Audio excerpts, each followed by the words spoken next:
मतलब कोई एक था ऐसा इंसान जिसने बोला कि तुम लाइफ में कुछ नहीं कर सकती हो, मतलब तुमसे तो नहीं हो पाएगा ऐसा। तो वो चीज़ बिल्कुल एकदम होता है ना कि दिल पे लग गई कि नहीं, अब तो करना ही है, ऐसा कुछ भी दुनिया में नहीं है जो मैं नहीं कर सकती। फिर उसके बाद ये हेल्थ इशू आया तो और ज़्यादा लगा कि नहीं, लोग भी ऐसे बोल रहे हैं और मेरा मतलब हेल्थ भी साथ नहीं दे रहा है, तो शायद मैं नहीं कर सकती। मतलब उस टाइम बिल्कुल एकदम ब्रेक डाउन होता है ना, जो कि इंसान को एकदम लोवेस्ट पॉइंट पे मैं थी कि नहीं, अब तो मेरी लाइफ ही खत्म है, मेरे से कुछ हो नहीं रहा है, मैं पढ़ नहीं पा रही हूँ, तो मैं इतना बड़े एग्जाम कैसे क्रैक करूँगी।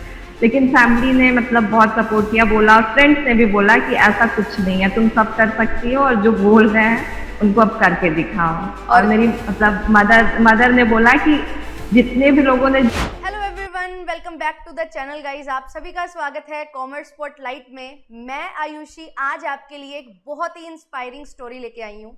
हम सभी जब भी किसी एग्जामिनेशन की तैयारी करते हैं तो बहुत सारी चीज़ें आपको देखने को मिलती हैं। सबसे पहले तो सिलेबस कवर करना है, कैसे करेंगे, क्या करेंगे, और उस जर्नी के दौरान बहुत सारी चीज़ें, बहुत सारे स्ट्रगल्स हमारे जो है रहते हैं। बट आज की ये जो स्टोरी है ये एक्चुअल में बहुत इंस्पायरिंग स्टोरी होने वाली है उन सभी एस्पिरेंट्स के लिए जो बहुत मेहनत कर रहे हैं। कुछ स्ट्रगल्स उनके सामने आते हैं और वो सोचते हैं कि यार नहीं हो पाएगा, अब तो छोड़ देना चाहिए। बट जब आप देखते हो, सुनते हो कुछ ऐसी स्टोरीज को, एक ऐसी स्टोरी आज मैंने जो है सुनी जो मुझे बहुत ज़्यादा इंस्पायर कर रही है। And I wish and I hope कि आपके लिए भी ये स्टोरी जो है उतनी ही इंस्पायरिंग रहे। आज काजल से बात करेंगे एंड उनकी सक्सेस स्टोरी को जानेंगे, और जो भी उन्होंने स्ट्रगल किया या जितना भी उन्होंने एग्जामिनेशन के टाइम पे चीज़ें फेस की, वो कैसे उन्होंने उनको हर्डल्स को पार किया और अल्टीमेटली जो है अपना सिलेक्शन लिया, उसके बारे में हम सारी चीज़ें जानते हुए चलेंगे। एंड ऑफ कोर्स जब हम बात करते हैं कि सिलेबस कवर करना है, ये चीज़ें PYQs करने हैं, टेस्ट सीरीज लगाने हैं, ये चीज़ें तो एक साइड पे हैं, ये तो नेसेसरी है। बट उसके साथ साथ जो आपकी चीज़ें चलती है ना, जो एक बोलते हैं ना कि लाइफ जो है वो हमेशा चलती रहती है, तो वो जर्नी, आपकी प्रिपरेशन जर्नी वो तो है ही, बट आपके साथ लाइफ जो है वो भी चलती रहती है और लाइफ में बहुत सारे हर्डल्स आपके सामने आते रहते हैं। उनको कैसे पार करना चाहिए, उनको कैसे एक अपनी मोटिवेशन बनाना चाहिए और आगे बढ़ना चाहिए, और अपने ड्रीम्स जो है उनको कभी भी पीछे नहीं छोड़ना चाहिए, ये आज के सेशन में हमें जानने को मिलेगा। So welcome Kajal, welcome to this session. And yes, I want to know कि आपने ये सारी चीज़ें कैसे की। बेसिक अपना बैकग्राउंड बताइएगा, किस तरीके से आपने मास्टर्स की और कैसे इस UGC नेट एग्जामिनेशन के बारे में आपको पता लगा और कैसे इसकी तरफ आपने जो है प्रिपेयर करना शुरू किया and followed by your journey. Thank you ma'am. मेरा नाम साजन है और मैंने अपना ग्रेजुएशन और post graduation Banaras Hindu university से कंप्लीट किया है। जब मैं मास्टर्स में थी तभी मतलब मुझे प्रिपरेशन करना था, but due to health issue मैं नहीं कर पाई उस टाइम। और मास्टर्स पास आउट करने के बाद एक ईयर का मैंने ड्रॉप किया, मतलब बहुत सीरियस मेरा हेल्थ इशू था उस वजह से। उसके बाद दिसंबर 2024 में मैंने फर्स्ट अटेम्प्ट अपना किया और उसमें मैं PhD के लिए क्वालिफाई हो गई थी। फिर मेरे एक फ्रेंड ने सजेस्ट किया आपके कि आयुषी मैम से कॉमर्स करो, बहुत अच्छा क्लास है, तो फिर मैंने फीडबैक किया। ओके। और ऑल थैंक्स टू यू, मतलब कॉमर्स का मैं अच्छा बिल्कुल कर ही नहीं पाती थी, लेकिन मैंने मतलब कॉमर्स में अच्छा स्कोर किया इसमें। क्या स्कोर रहा आपका पेपर 1 एंड कॉमर्स में, ज़रूर बताइए। पेपर 1 में मैम 39 था और पेपर 2 का मैंने काउंट कर दिया, नहीं किया है, मतलब टोटल मेरा 212 था और ओके टोटल क्वेश्चन मेरे 106 था। ओके ओके, तो काफ़ी अच्छा स्कोर जो है रहा है। 39 क्वेश्चन पेपर 1 में सही करना एक अपने आप में अचीवमेंट है। और आज के टाइम पे तो ऐसा हो गया ना कि अगर आप पेपर 1 को नहीं करोगे अच्छे से तो you will not be able to crack JRF, क्योंकि कट ऑफ इतनी ज़्यादा हाई जा रही है, तो आपको पेपर 1 को बहुत अच्छे से कवर करना पड़ेगा। तो ये सारी चीज़ें थी। और आपने जैसे मेंशन किया कि आपने जो है 1 साल का ब्रेक भी लिया था हेल्थ इश्यूज़ की वजह से, और अभी जब मैं आपसे बात कर रही थी तो आप बता भी रहे थे। तो इस एग्जामिनेशन में जब हम बात करते हैं ना, पेशेंस बहुत चाहिए, कंसिस्टेंसी चाहिए। और सिलेबस की बात करें, सिलेबस अपने आप में बहुत बड़ा है, तो वो जो सिलेबस है उसको कैसे आप मैनेज करते थे कवर करना, कि अपने आप को आपने रेस्ट भी देना है, सिलेबस भी कवर करना है और बहुत सारी चीज़ें साथ साथ करनी है, तो how you managed all these things? Ma'am मतलब पहले मैं आपको नोट कराना प्रॉपर, मतलब जो जो बहुत इंपॉर्टेंट चीजें हैं उसका नोट कराना, और पेपर 2 में तो सबसे पहले सिलेबस सारा कवर करना है।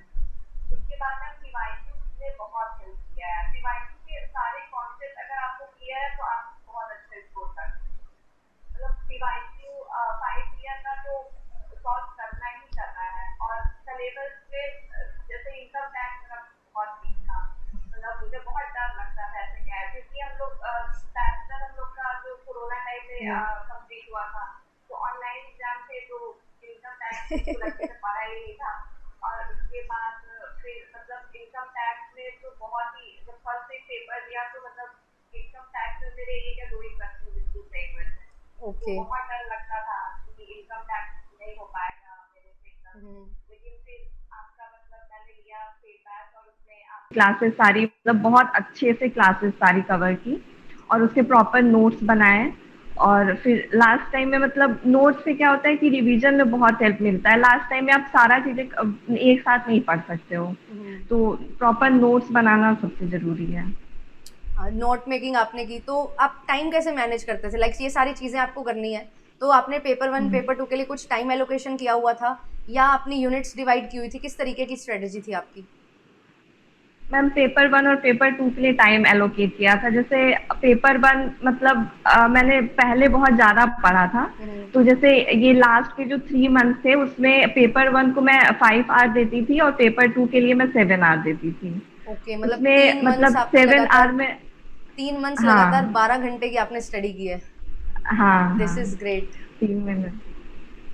और मतलब हेल्थ इशू भी बहुत ज़्यादा था कि बैठने में मुझे बहुत दिक्कत हो रही थी, लेकिन ये था कि नहीं पेपर तो निकालना है चाहे जैसे भी। तो फिर वो जैसे मर्ज़ी बैठ के, खड़े होके, हाँ चल के, बैठ के लेट के, लेट के चल के जैसे भी। तो ये चीज़ बहुत इंस्पायरिंग होती है ना। मुझे भी यही चीज़ इंस्पायर की आपकी स्टोरी से, कि हम बहुत ईजिली गिव अप कर देते हैं, बट एक्चुअली जब हमें पता होता है ना कि क्यों करना है ये एग्जामिनेशन क्लियर, तो आप कर लेते हो जैसे मर्जी, फिर आपको रास्ते दिखने शुरू हो जाते हैं। तो ये जो जर्नी आपकी चल रही थी, आपकी प्रिपरेशन चल रही थी, एक बार आपने पीएचडी ओनली क्वालिफाई किया, 2 नंबर से नेट रह गया, तो उस टाइम के बाद आपने क्या चेंज लेके आया अपनी स्ट्रेटजी में कि डायरेक्टली फिर जेआरएफ हो गया? मैम चेंज की जो जो वीक पॉइंट था मेरा कि हाँ ये मुझसे नहीं हो पाया पहले पेपर में, मतलब फर्स्ट अटेम्प्ट में, उस पे मैंने ज़्यादा फोकस किया। और पेपर 1 में डीआई और आरसी अगर आपका मतलब अच्छा होना चाहिए, डीआई की प्रैक्टिस बहुत ज़रूरी है, और डीआई अगर आप सही कर लेते हो तो आपके 10 मार्क्स तो वैसे ही बन जाते हैं। तो पेपर 1 में जो चीज़ें मतलब मैं अच्छा नहीं कर पाई उस पे भी मैंने फोकस किया। और पेपर 2 मेरा मतलब फर्स्ट अटेम्प्ट में पेपर 2 में ही ज़्यादा दिक्कत हुई थी। पेपर 1 में तो उसमें भी मैंने 35 क्वेश्चन सही किए थे। पेपर 2 में मेरा स्कोर बहुत कम था, तो पेपर 2 पे मैंने इस बार ज़्यादा फोकस किया। और इनकम टैक्स जैसे मेरा वीक था तो उस पे मैंने मतलब बहुत ज़्यादा फोकस किया। और लीगल एस्पेक्ट भी क्या है कि उसमें भी सेक्शन मतलब मेमोरी का, जैसे मुझे याद करने में चीज़ें अभी बहुत प्रॉब्लम हो रही है, थोड़ा मेडिसिन की वजह से भूलना, मतलब बहुत जल्दी मैं भूल जाती हूँ चीज़ें। तो वो सब चीज़ें था कि हाँ डेली जो चीज़ें रिवाइज करनी है, जैसे अकाउंटिंग स्टैंडर्ड हो गया या फॉर्मूला हो गया, तो वो डेली 10 मिनट या 15 मिनट में उसको रिवाइज करती थी डेली के डेली, क्योंकि लास्ट टाइम में मतलब फिर वो भूल ही जाता है। तो वो उसका डेली का था कि हाँ मुझे ये इतने टाइम रिवाइज करना है। जैसे मैंने अकाउंटिंग स्टैंडर्ड और इंडियन अकाउंटिंग स्टैंडर्ड करवाते हुए बोला था ना, कि जैसे डॉक्टर बोलते हैं ना सुबह हाँ शाम दवाई खानी है, हाँ तो ये हाँ हाँ सुबह शाम आपको वही रिवाइज वही। करने हैं। तो वो हाँ चीज़ आपने रिवाइज फॉलो जो की। चीजें मतलब पीवाईक्यू में हर बार आई है वो तो एकदम मस्ट है रिवाइज करना, क्योंकि वो पूछेगा ही पूछेगा। अकाउंटिंग स्टैंडर्ड मतलब मैंने 2 बार एग्जाम दिया, दोनों में आया था। तो ये हाँ। था कि ये तो आना ही आना है, तो इसको बिल्कुल छोड़ नहीं सकते। बिल्कुल। और आपने फिर जैसे न्यूमेरिकल और थ्योरेटिकल पोर्शन होता है हमारा अकाउंट्स में, फाइनेंस में, टैक्सेशन में, स्टैट्स में, इतना न्यूमेरिकल पोर्शन है। इकोनॉमिक्स में भी कुछ कुछ ग्राफ्स वाले क्वेश्चन आते हैं, न्यूमेरिकल भी आते हैं, इलास्टिसिटी वाला हाँ टॉपिक। हाँ तो आपने उस हाँ पार्ट को कैसे कवर किया? लाइक आपने बोला कि पेपर 2 मेरा वीक था, उस पे मैंने काम किया, तो आपने क्या चीज़ पे फोकस किया? एक पर्टिकुलर यूनिट की भी मैं बात करूँ और ओवरऑल भी अगर मैं बात करूँ पेपर 2 में।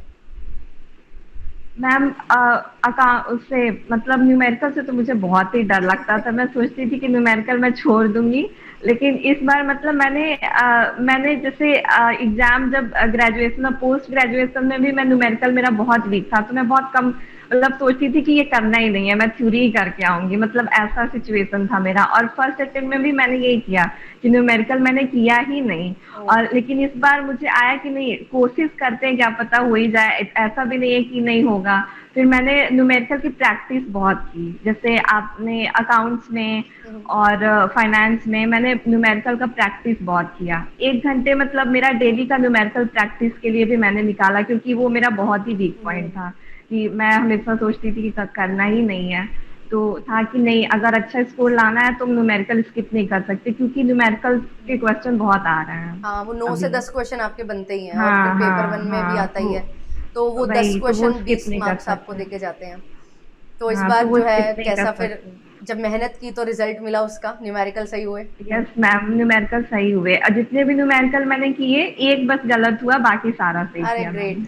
तो देख लो गाइस, हाँ, न्यूमेरिकल को लेके बहुत पूछते हैं सारे के सारे बच्चे कि मैम न्यूमेरिकल नहीं, छोड़ दें क्या। अगर हम कोशिश करेंगे तो हो जाएगा, उसके लिए बस प्रैक्टिस चाहिए। अगर आप एक आर भी डेली प्रैक्टिस कर रहे हो हम्म। तो आप कर लेंगे न्यूमेरिकल। इतना मतलब मैं बस डरती थी, बट उतना टफ था नहीं, मतलब जितना मैंने सोचा था, हो गया, इजीली हो हम्म। गया। हाँ वही है, जब आप अपने मन में सोचते रहोगे तो वो उतना ही मुश्किल लगता रहेगा, बट अगर करने हम्म लगोगे तो वो इजी होता रहेगा। तो एक बहुत अच्छा हम्म, एग्जाम्पल है कि करो तो हो जाएगा। एंड यस, डेफिनेटली 1 घंटा प्रैक्टिस आप करो तो बहुत अच्छे से हो जाएगा। अब बात हाँ करते हैं, अगर आपने सारी चीज़ें कर ली, आपने नोट्स बना लिए, है ना, आपको ऑलरेडी नोट्स मिले भी थे, तो उनका भी आपने हाँ। कुछ यूज़ किया या कैसे? मतलब बहुत सारे बच्चे बोलते हैं कि मैम खुद के नोट्स बनाएं या जो आप प्रोवाइड करते हो उनको देखें। तो आपने क्या किया था? खुद के बनाए थे? डिटेल नोट्स की बात कर रही हूँ मैं, और शॉर्ट नोट्स की भी बात करेंगे कि किस तरीके से आपने उन नोट्स को यूज़ किया, या आपने अपने नोट्स पे स्टिक रखा अपने आप को? नहीं, जो नोट्स मुझे प्रोवाइड हुए थे, मैंने मैम उसका भी बहुत यूज किया, उसको रीडिंग मैंने मतलब सारा नोट्स पूरा प्रॉपर रीडिंग किया। उसके बाद अपना जो नोट्स बनाया वो तो मतलब था कि हाँ, लास्ट रिवीजन के लिए बहुत बेनिफिशियल है, लेकिन जो नोट्स मुझे मिले थे उसको भी मैंने पूरा रीड किया, अच्छे से उसको भी पढ़ा। मतलब डिटेल नोट्स बनाने में आपका फिर टाइम वेस्ट नहीं हाँ हुआ बेसिकली? हाँ हाँ, नोट्स से मैंने मतलब ऐसा लास्ट टाइम में बिल्कुल टाइम वेस्ट नहीं किया, उसी नोट्स से पढ़ाई की। और जो रिवीजन था कि हाँ, डेट्स है और सेक्शंस है और इनकम टैक्स का प्रॉपर नोट्स, तो ये सब मतलब नोट्स से जो मैंने बनाया उससे बेनिफिट हुआ, लेकिन जो नोट्स प्रोवाइड हुए थे उसका भी मैंने प्रॉपर रीडिंग किया, उसको भी अच्छे से पढ़ा। तो मतलब इफेक्टिव और बहुत, यूटिलाइजेशन और टाइम मैनेजमेंट यहाँ हाँ, पे हेल्प कर बहुत पाई सारे आपको। क्वेश्चन मुझे नोट्स से आपका पढ़ाया हुआ तो लग रहा था कि सारा कुछ पेपर में है। अब वो हमने कुछ गलत किया हो, सही किया हो, लेकिन सब कुछ लग रहा था पढ़ाया हुआ ही आया है। हाँ, वो एक्चुअली हम इतना पे कुछ पढ़ लेते हैं, कुछ चीज़ें आपको नोट्स के थ्रू बहुत हुँ, अच्छे से मिलती हैं, कुछ चीज़ें हुँ, आपको जो है आपको क्लासेस में मिल क्लास रही हैं, कुछ में। चीज़ें टेस्ट सीरीज के थ्रू मिल रही हैं, है ना, कुछ चीज़ें प्रीवियस हुँ, ईयर के थ्रू हूबहू आपको पेपर में देखने को हुँ, मिलती हैं। तो हाँ, जब हाँ, कॉम्प्रिहेंसिव तैयारी आपकी हो जाती है तो अल्टीमेटली आपको ऐसे लगता है ये सारी हुँ, चीज़ें हमने की है। और ये होता है ना कि एनटीए क्या पूछ ले हमें नहीं पता, बट हम क्या कर सकते हैं वो वो तो हमारे हाथ में है। और वही चीज़ को हमारे ध्यान में हाथ रख के में। कॉम्प्रिहेंसिव वे में आपको सारी चीज़ें पढ़ाई जाती हैं, हुँ, बताई जाती हैं, हुँ, और अल्टीमेटली उसका रिजल्ट जो है हमें देखने को मिलता है। और यस, सेल्फ स्टडी और रिवीजन तो मस्ट है ही। और मेरा अब आखिरी सवाल भी यही रहेगा कि इस एग्जामिनेशन के लिए हम बात करते हैं कि मैम आपने ये प्रोवाइड कर रखा है, ये प्रोवाइड कर रखा है, सब चीज़ें हमारे पास हैं, है ना, हुँ। तो उनको यूज़ करना और कैसे यूज़ करना और किस तरीके से रिवीजन और सेल्फ स्टडी जो बेसिकली हम बोल सकते हैं वो आप करो तो इफेक्टिवली आपको रिजल्ट मिल सकते हैं। तो आपका क्या टेक है इस पे? मैम बिल्कुल, अगर हम सब चीज़ें इफ़ेक्टिवली करें तो रिज़ल्ट मिलेगा। मतलब टाइम मैनेजमेंट बहुत ज़रूरी है, जैसे प्रॉपर टाइम हमें डिवाइड करना पड़ेगा कि हमें कितने देर पीवाईक्यू करने हैं, कितनी देर हमें रिवीजन करना है, कितना हमें अपना मतलब नोट्स जो है उससे हमें रिवीजन करना है, और मॉक टेस्ट भी लास्ट में हमें मॉक भी देना होता है। तो प्रॉपर मैनेजमेंट बहुत ज़रूरी है। टाइम मैनेजमेंट तो बिल्कुल ज़रूरी है कि हाँ, हमें इतने-इतने टाइम सारे चीज़ों को अलॉट कर देना चाहिए कि इतना टाइम हमें इस चीज़ के लिए देना है, इतना टाइम हमें मॉक के लिए देना है, तो वो ईज़िली हो जाता है। हम्म। और सेल्फ स्टडी आप करते थे, रिवीजन आप करते थे, तो वो कितनी बार की थी आपने पेपर से पहले, लाइक एक बार, 2 बार, या किस तरीके से की थी? रिवीजन जो मैम, जैसे स्टैटिक पोर्शन होता है कि नहीं, ये इसमें समझने वाली चीज़ें नहीं है, सिर्फ़ ये मतलब लर्न ही करना है। तो उसका रिवीजन तो मैंने मतलब 8 से 10 बार किया था। मैंने बोला कि मेरी मेमोरी बहुत वीक हो गई है इस टाइम।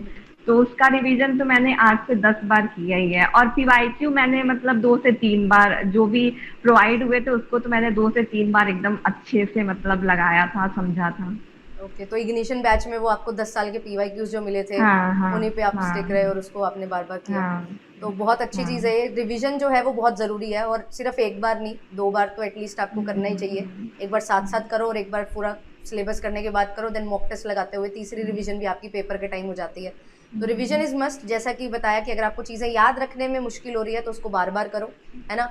अगर हाँ आपको चीज़ें याद हो जा रही हैं तो उसको एटलीस्ट 2 से 3 बार तो रिवाइज़ करना ही पड़ेगा, हाँ, तभी 2 से 3 आपके बार तो रिवाइज करना ही पड़ेगा। दिमाग में वो चीज़ें रहेंगी और एग्ज़ाम में आप कर पाओगे।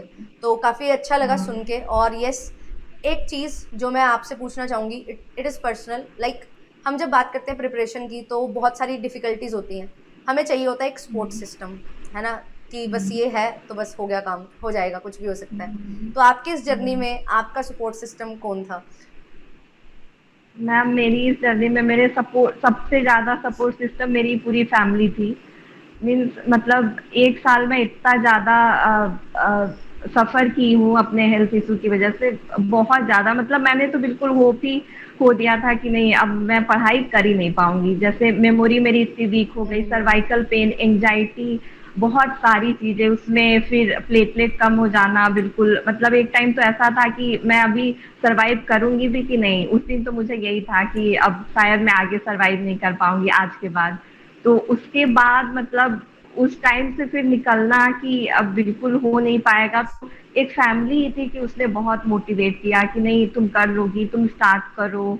कि सबका, सोसाइटी क्या कह रही है, लोग तुम्हारे बारे में क्या सोच रहे हैं, कोई ध्यान नहीं देना है, तुम कर लोगी, मतलब हमें पूरा बिलीव है। तो एक ऐसा, मतलब वो मोटिवेट करते थे तो मुझे भी लगा कि नहीं, मुझे स्टार्ट करना चाहिए। बिल्कुल। अगर फैमिली साथ है तो हम्म, कुछ भी पॉसिबल हो जाता है और ये चीज़ जो है हाँ, आपने कुछ भी करके दिखाया। पॉसिबल है। और यस, हाँ आपकी फैमिली को जो है एक शाउट आउट ज़रूर जाता है क्योंकि उन्होंने ये विश्वास, ये बिलीफ आपके ऊपर रखा जिसने आपको बहुत ज़्यादा हेल्प हाँ की होगी और आपके अंदर वो हाँ बिलीफ, सेल्फ बिलीफ आया होगा और जिसकी वजह से ये चीज़ें हम देखने को मिल रहे हैं। तो ये एग्ज़ामिनेशन जो है ये कंसिस्टेंसी और पेशेंस डिमांड करता है। और एक चीज़ मैं बिल्कुल। आपको बोलूँगी कि आपने बोला कि मुझे खुद बिलीफ नहीं था कि हो जाएगा या नहीं, बट हुआ। बट वो क्या चीज़ थी जिसने आपको मेहनत करने पे मजबूर रखा? ये एग्ज़ामिनेशन निकालना इज़ अ स्टेपिंग स्टोन, ऐसा तो है नहीं कि एग्ज़ाम निकाल के बस हो गई ज़िंदगी सेट। तो वो क्या हाँ, यस चीज़ थी मैम। जिसने आपको ये एफ़र्ट करने में हमेशा कंसिस्टेंट रखा? मैम, जैसे ड्रीम तो मेरा हमेशा से था कि नहीं, हाँ, मुझे ये करना है। बट जैसे होता है ना कि आप जिस सोसाइटी में रहते हो, बहुत सारे लोग आपको बहुत क्रिटिसाइज करते हैं कि नहीं, इतना बड़ा एग्जाम है, हो ही नहीं पाएगा। और मतलब कोई एक था ऐसा इंसान जिसने बोला कि तुम लाइफ में कुछ नहीं कर ओह! सकती हो, मतलब तुमसे तो नहीं हो पाएगा ऐसा। तो वो चीज़ बिल्कुल एकदम होता है ना कि दिल पे लग गई कि नहीं, अब तो करना ही है। ऐसा कुछ भी दुनिया में नहीं है जो मैं नहीं कर सकती। फिर उसके बाद ये हेल्थ इशू आया तो और ज़्यादा लगा कि नहीं, लोग भी ऐसे बोल रहे हैं और मेरा मतलब हेल्थ भी साथ नहीं दे रहा है, तो शायद मैं नहीं कर सकती। मतलब उस टाइम बिल्कुल एकदम ब्रेक डाउन होता है ना, जो कि हुँ, हुँ। इंसान सो एकदम लोवेस्ट पॉइंट पे मैं थी कि नहीं, अब तो मेरी लाइफ ही खत्म है, मेरे से कुछ हो नहीं रहा है, मैं पढ़ नहीं पा रही हूँ, तो मैं इतना बड़ा एग्जाम कैसे क्रैक करूँगी। लेकिन फैमिली ने मतलब बहुत सपोर्ट किया, बोला, और फ्रेंड्स ने भी बोला कि ऐसा कुछ नहीं है, तुम सब कर सकती हो, और जो बोल रहे हैं उनको अब करके दिखाओ। और और मेरी मतलब मदर मदर ने बोला कि जितने भी लोगों ने जो भी बोला है, बस तुम कर लो, और कुछ बोलने की ज़रूरत ही नहीं है। एक्चुअली और आपका तो रिज़ल्ट बोल रहा है। अब उनको हाँ, शायद वही ये चीज़ वीडियो है। देख के ऐसा लगेगा, अरे हमने शायद थोड़ी गलती कर दी थी बोल के कुछ, and now they may be. Will be like कि हाँ भाई, हमें थोड़ा-सा अपनी थिंकिंग पे चेंज लाना पड़ेगा। बट यस, हाँ कहीं न कहीं हाँ कुछ लोग होते हैं ना जो आपको ट्रिगर कर देते हैं और वो आपको हाँ। हेल्प कर जाता है आपके ड्रीम्स को और अच्छे से अचीव करने में। तो हमें उनके लिए भी थैंकफुल होना चाहिए। अब हाँ, बिल्कुल थैंकफुल तो होना ही चाहिए, क्योंकि उनकी वजह से एटलीस्ट हमने कुछ तो बहुत बड़ा अचीव कर लिया। क्रिटिक्स तो हमारे जीवन में होने ही चाहिए, बट यस, हाँ, वो तो आपको बिल्कुल नीचे होना चाहिए। गिराने वाले बहुत लोग मिलेंगे, बट एक ही पर्सन, एक कोई भी, या एक फैमिली जैसे इनके केस में हुआ, हुँ, फ्रेंड्स आपके हो सकते हैं, टीचर्स हो सकते हैं, बस हाँ, एक ही रे ऑफ होप चाहिए होती है ऊपर आने के लिए और वो हर चीज़ को पॉसिबल बना देती है। और ये स्टोरी से हमें ये चीज़ सीखने को मिलती है। तो आपकी लाइफ में कुछ भी हो सकता है, life is hmm, unpredictable, but आपको जो है यस प्रिपेयर करना है वर्स्ट के लिए और होप करना है बेस्ट के लिए। ये एक मंत्र है जो आपको हमेशा आगे बढ़ने पे हेल्प करेगा। And yes Kajal, all the very best. आपका जो भी एस्पिरेशन है, जो भी आपके इंस्पिरेशंस हैं, उनको आप अच्छे से जो है पूरा करो अपने एस्पिरेशंस को। एंड जिन्होंने भी आपको इंस्पायर किया है, आई होप कि आप भी आगे बढ़ के और लोगों को इंस्पायर करें एंड असिस्टेंट प्रोफेसर बने, PhD करें एंड अपना सपना पूरा करें एंड और लोगों को उनका सपना पूरा करने में हेल्प करें। So all the very best and many many congratulations and thank you to your family and friends जिन्होंने आपको इतना सपोर्ट किया और यहाँ तक पहुँचने में हेल्प किया। एंड यस, अभी तो ये जर्नी स्टार्ट हुई है और अभी बहुत आगे जाना है, बहुत कुछ करना है। So thank you so much for being with us and बहुत अच्छा लगा आपसे बात करके, आपके स्टोरी को जान के। एंड इतने रहोगे तो कुछ ना कुछ अच्छा तो आपके साथ हो ही जाएगा और कुछ ऐसा जो शायद आप सोच रहे थे उससे ज़्यादा अच्छा हो जाए। तो हमेशा जो है आगे बढ़ते हुए चलना है। एंड अगर आप लोग जो हैं करना चाहते हैं दिसंबर 2025 के लिए तैयारी, तो UGC नेट एग्जामिनेशन के लिए कॉम्प्रिहेंसिव स्ट्रेटजी होनी चाहिए, सिलेबस कंप्लीशन आपका पूरा होना चाहिए, mock test, previous year question, हर चीज़ इंपॉर्टेंट होती है। ये सारी चीज़ों को ध्यान में रखते हुए JRF अड्डा आपके लिए जो है कोर्सेज लेके आता है, आप लोग ज्वाइन कर सकते हैं एंड हमारे साथ अपनी तैयारी को बिगिन कर सकते हैं एक बढ़िया तरीके से। एंड बिल्कुल DEC20 कोड यूज़ करके आप 20% डिस्काउंट भी ले सकते हैं। तो ऐसे ही और भी आपके साथ जो है हम अपनी और सक्सेस स्टोरीज़ को शेयर करते रहेंगे। एंड ज़रूर जो है कमेंट्स में बताइएगा कि आपका अगर एग्जामिनेशन क्लियर हुआ है तो किस तरीके से, और अगर आपकी भी कुछ ऐसी स्टोरी है तो ज़रूर शेयर करिएगा। एंड कॉन्ग्रेचुलेशंस, काजल का मैसेज आ जाना चाहिए क्योंकि इन्होंने बहुत मेहनत से और एक डेडिकेशन के साथ इस एग्जामिनेशन को क्वालिफाई किया है। एंड यस, कुछ भी आपके डाउट्स हैं related to commerce subject, related to strategy, related to paper 1 paper 2 preparation, तो ज़रूर आप लोग कमेंट्स में लिख सकते हैं। काजल जो है वो खुद अपने एक्सपीरियंस से भी ज़रूर आपको हेल्प करेंगी कि वो बता पाएँ अगर आपको लगता है कि आप उनसे पूछ सकते हो। एंड येस, ऑफ कोर्स ये प्लेटफॉर्म तो आपके लिए है ही जहाँ पे हम कंप्लीट पेपर 1 पेपर 2 की तैयारी करते हुए चलते हैं। मिलेंगे आपसे ऐसे ही किसी और नेक्स्ट सेशन में। Thank you so much, bye bye and take care. And अच्छे से पढ़ाई करते रहो क्योंकि पढ़ाई करोगे कुछ ना कुछ नया ज़रूर सीख लोगे।